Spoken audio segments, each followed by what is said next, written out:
La previsió de l'oratge per a este dimarts, dia 20 d'octubre, tindrem predomini de cels ennuvolats o coberts amb precipitacions més freqüents i intenses en el litoral.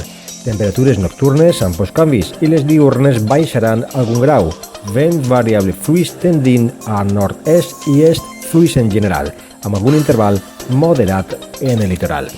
Quant a les temperatures, en Requena tindrà avui una màxima de 19 i una mínima d'11 graus, Ontinyent màxima de 21, mínima de 14, Gandia màxima de 22, mínima de 17 i València tindrà una màxima de 23 i una mínima també de 17 graus.